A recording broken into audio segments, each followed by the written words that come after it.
अजीज जी, कहां कोई आप लोगों को रोक रहा है? आप 11 सीट पर ही क्यों चुनाव लड़ रहे हैं? 294 सीट पर लड़िए। तो आप लोग या असदुद्दीन ओवैसी जो कह रहे हैं कि जातियों के नेता हैं, तो कोई धर्म का नेता क्यों नहीं हो सकता? भाई 294 सीट पर आप लोगों को चुनाव लड़ना चाहिए था ना। 11 सीट पर चुनाव लड़ करके आप मुस्लिम समुदाय के देश के सबसे बड़े नेता बन जाएंगे, सबसे बड़ी पार्टी बन जाएंगे। देखिए सर, बूंद बूंद सागर भरता है, ये आपको पता होगा। ये कहावत सुनी है आपने, बहुत पुरानी कहावत है ये। पहली चीज। दूसरी बात ये है सर कि इस देश में और खास करके जो पश्चिम बंगाल में जिस तरह की राजनीति चल रही है और पूरे देश में सो कॉल्ड सेक्युलर पार्टीज मिलकर हमारे कायद बैरिस्टर असदुद्दीन अवैसी साहब को बदनाम करने के लिए कि वो बीजेपी की बी टीम होकर काम कर रहे हैं, बीजेपी की बी टीम होकर काम कर रहे हैं, तो एक बार वो खुद को क्यों नहीं देखते? आइए चलते हैं आपको कांग्रेस के ऊपर लेकर। बीजेपी को अगर वाकई में बीजेपी को रोकना है और तृणमूल को हराना है तो क्यों कांग्रेस गठबंधन छोड़कर आज अलग लड़ रही है 294 सीट पर? किसको जिताने की मनसब से लड़ रही है, आप बताइए। उसके बाद आते हैं हम तृणमूल कांग्रेस के ऊपर, जो हमारे ऊपर तहमत लगा रही है हम वोट काटकर बीजेपी को जिताने आए हैं। ये आप पूछिए तृणमूल कांग्रेस से कि तृणमूल कांग्रेस 294 सीट पे इलेक्शन लड़ रही है, बाकी पार्टीज 294 सीट पर इलेक्शन लड़ रही है, लेकिन हमारे कायद हमारी पार्टी ऑल इंडिया मजलिस इत्तेहादुल मुस्लिमीन महज 12 सीटों पर इलेक्शन लड़ रही है। और आप बताइए 12 सीटों पे इलेक्शन लड़के क्या हम बीजेपी को जिता सकते हैं? ऐसा कुछ भी नहीं है सर। मेरे लीडर बैरिस्टर असदुद्दीन अवैसी साहब एससी एसटी ओबीसी माइनॉरिटीज के लिए एक मुखर आवाज है। आप आज जो लोग बैरिस्टर असदुद्दीन अवैसी साहब के ऊपर तहमत लगा रहे हैं उनको यह चीज जानना चाहिए कि बैरिस्टर असदुद्दीन अवैसी साहब वही इंसान है जिन्होंने ऑपरेशन सिंदूर में जाकर, ऑपरेशन सिंदूर के रिगार्डिंग विदेशों में जाकर पाकिस्तान की नींद हराम करने की कोशिश की थी। और अभी थोड़ी देर पहले आपके मीडिया के माध्यम से दिखाया जा रहा था, प्रशासन पे कोई कोई दत्तो टाइटल के कोई टीएमसी के नेता है, बोल रहे थे धर्मतल्ला में अगर असदुद्दीन अवैसी को छोड़ दीजिए। अरे उन टीएमसी के नेताओं से पूछिए कि जितनी उनकी अम्मा की पॉपुलैरिटी और उम्र नहीं होगी ना, उससे कई लाख गुना ज्यादा बैरिस्टर असदुद्दीन अवैसी साहब के फॉलोअर इस देश में घूम रहे हैं और उनके जैसे नेता हजारों घूम रहे हैं। तो वो तृणमूल के नेता को आप बोलिए अपना जुबान बंद करके रखने के लिए। अब आते हैं गिरिराज सिंह जी के ऊपर। सर एक second, let me finish sir. अब आते हैं गिरिराज सिंह जी के ऊपर। गिरिराज सिंह जो अपनी बात बोल रहे थे कि मुसलमानों को बंटवारा कर दिया, बांग्लादेश पाकिस्तान चला जाना चाहिए और हिंदुस्तान में हिंदुओं को ले आना चाहिए, तो मैं आपको बता दूं गिरिराज सिंह जी से पूछिएगा कि 56,000 से भी ज्यादा मुसलमानों का नाम इंडिया गेट पे लगा हुआ है। तो गिरिराज सिंह जी हमसे सबूत चाहते हैं क्या? गिरिराज सिंह जी पहले खुद को देखें तीनों कि उन्होंने के प्रवक्ता बैठे हुए क्या किया, उनके पार्टी ने क्या किया। दानिश जी, तीनों पार्टी के प्रवक्ता बैठे हुए, एक एक करके जवाब लेता हूं। बादल देवनाथ जी बोलिए पहले आप। सबसे बड़ा बात क्या है जानते हैं? बंगाल में ओवैसी साहब का 11 सीट क्यों है? मैं पूरा खुला करता हूं। मुस्लिम समुदाय का अंदर दो संप्रदाय है, एक शिया संप्रदाय है और सुन्नी संप्रदाय है। सबसे बड़ा बात है बंगाल और बांग्लादेश में, बंगाल में आसपास में 95% सुन्नी संप्रदाय है। और एक बात है, ये सुन्नी संप्रदाय शिया संप्रदाय को वोट नहीं देगा, सुन्नी संप्रदाय भाजपा को वोट नहीं देते।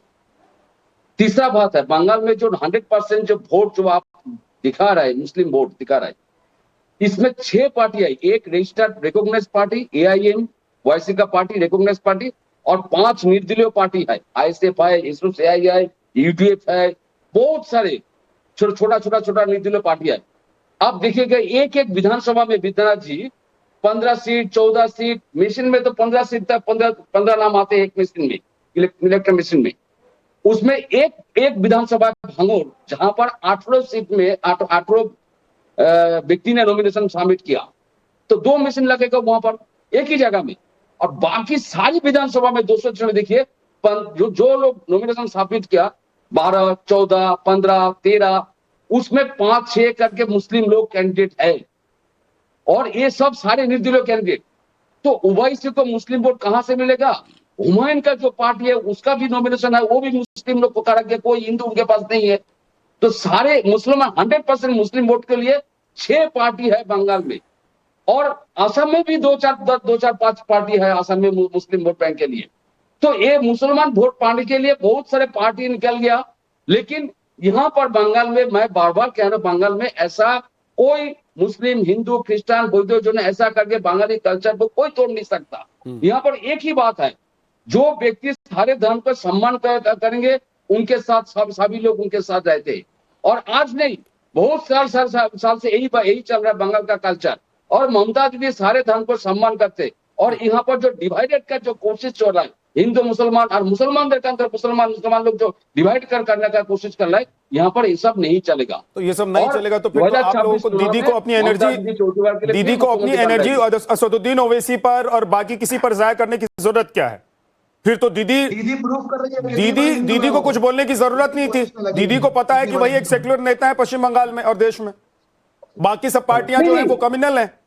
नहीं, मैं विधायक जी मैं आपको बताया, लेकिन ये सब पॉलिटिकल पार्टी का कोई नाम नहीं है, कोई जानते नहीं है।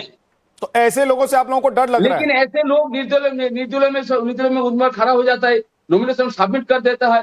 और ऐसे बहुत सारे लोग, आप बताइए ना, 4 मेन पॉलिटिकल पार्टी है, भाजपा है, कांग्रेस है, टीएमसी है, लेफ्ट है, लेकिन 14, 15, 15 लोग नॉमिनेशन सबमिट कर रहे। क्यों?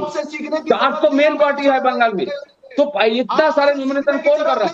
नॉमिनेशन कर रहा है वही लोग नॉमिनेशन कर रहा है जो लोग को इच्छा है। वो मुस्लिम वोट, कुछ लोग मुस्लिम वोट पाएंगे, मिलेगा, कोई हिंदू वोट पाएंगे, ये सब चलते। लेकिन ये सब नहीं चलता। लोग ममता बनर्जी के साथ पहले भी था, आगे भी है, आगे भी रहेगा। ओके, जगदीश शर्मा जी रुक जाइए। दानिश जी एक एक करके, पहले आपने सबसे सवाल किया, सारी पार्टियों के पास जाऊंगा, उसके बाद वापस आपके पास आऊंगा। बोलिए जगदीश जी। देखिए भाई, चुनते हैं वही मैदान जहां विपक्ष की वोट बसती हैं। ओवैसी चुनाव वहां लड़ते हैं जहां पर भाजपा की नाव फंसती है।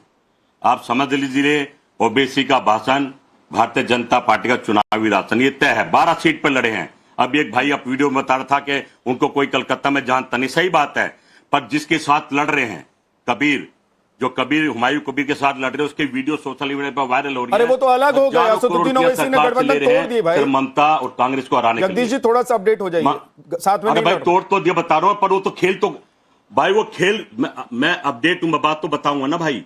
हजारों करोड़ रुपया लिया ये खेल करने के लिए, खेल नहीं बैठा। सच बात है कि लड़ तो रहे हैं भाजपा का फायदा करने के लिए, पर नहीं तो मुसलमानों के नेता होते तो मैं समझता हूं तृणमूल कांग्रेस का या कांग्रेस का विरोध नहीं करते, वो भाजपा का विरोध करते, खुल के विरोध करते हैं। क्योंकि भाजपा ने आज तक कोई भी चुनाव अपनी गारंटी पर नहीं लड़ा। मोदी जी की गारंटी, एक भी गारंटी पे बता दीजिए, महंगाई पे, डीजल पे, पेट्रोल पे, अच्छे दिन पे, मजदूर पे, कहीं भी चुनाव लड़ते तो रहे असदुद्दीन ओवैसी। आप लोगों के पास करते भी भाई 294 में से, सुनिए 294 में से आप 11 हटा दीजिए, है ना? 294 में से 11 हटा दीजिए, बाकी जो सीटें उन सीटों को जीत लीजिए। सरकार आपकी ही नहीं है तो क्यों? देखिए जिस तरह से कबीर के साथ गए थे गठबंधन करने, एक मैसेज तो दे दिया मुसलमान भाइयों को कि हम आपके नेता हैं, पर मुसलमान भाइयों के सबसे बड़े दुश्मन यही हैं, मैं समझता हूं। क्योंकि ये भी मोदी की तरह भाई से भाई को लड़ाना चाहते हैं, आपस में फटवाना चाहते हैं, और सरकार भी यही कर रही है। मोदी जी क्या कर रहे हैं? भाई से भाई को लड़ाना, हिंदू से मुसलमान को लड़ाना, और अब तो बहनों को बहन से लड़वा दिया। आरक्षण का कानून बना के देश को रोएंगे, अभी शायद बंगाल में आके रोएंगे, और इनके नेता तो रो ही रहे हैं, कल परसों से लगातार रो रहे हैं कि कानून गिर गया, आरक्षण गिर गया, आरक्षण गिर गया, कांग्रेस ने गिरा दिया। भाई सही बात तो है, गुमराह की राजनीति करके मोदी की दुकान चल रही है, अन्यथा सोशल मीडिया पे थूत हो रही है बुरी तरह से, और देश समझ भी जाएगा। मैं तो कहता हूँ और मोदी जी को वोट दे लो, तुम्हारे अच्छे दिन तो नहीं, बुरे दिन जरूर आ जाएंगे। और अनिला सिंह